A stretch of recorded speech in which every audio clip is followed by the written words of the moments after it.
નમસ્કાર દર્શક મિત્રો, @ગુજરાતમાં આપણું સ્વાગત છે।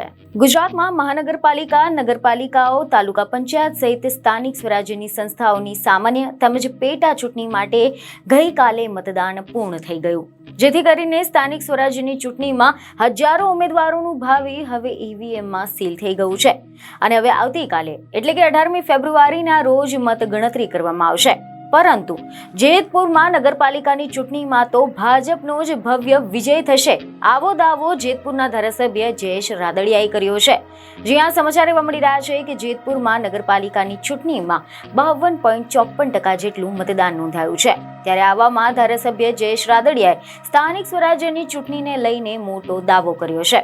તેમણે કહ્યું છે કે જેતપુર નગરપાલિકામાં ભાજપનો ભવ્ય વિજય થશે। જેતપુરના મતદાતાઓ પર મને ભરોસો છે। તો આ સાથે જ તેમણે કોંગ્રેસ અને આમ આદમી પાર્ટી પર પણ શાબ્દિક પ્રહાર કરતા કહ્યું કે કોંગ્રેસ અને આમ આદમી પાર્ટી 25 સીટો પર પણ ચૂંટણી લડતી નથી। પાર્લામેન્ટરી બોર્ડમાં જે નામો નક્કી થયા છે તે મુજબ જ ઉમેદવારોને ટિકિટ આપવામાં આવી છે। પાર્ટીમાં સંકલનની સાથે અમે ચાલતા હોઈએ છીએ। આ ઉપરાંત લેટર કાંડ મુદ્દે પણ તેમણે નિવેદન આપતા જણાવ્યું કે લેટર કાંડમાં કાર્યવાહી સમયે પણ અમે સાથે જ હતા।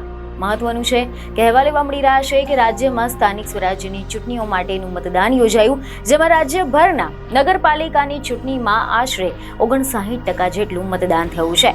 જેમાં સ્થાનિક સ્વરાજ્યની ચૂંટણીમાં ઘણી બધી બેઠકો એવી હતી કે જ્યાં નેતાઓ વચ્ચે વર્ચસ્વનો જંગ જામ્યો હોય તેવું દેખાઈ રહ્યું છે। મતદાન મથક પર ઘણી બધી જગ્યાએ વિવાદ પણ સામે આવ્યા હતા, જેમાં કોઈ જગ્યાએ ઈવીએમ પણ બંધ પડી ગયા હતા।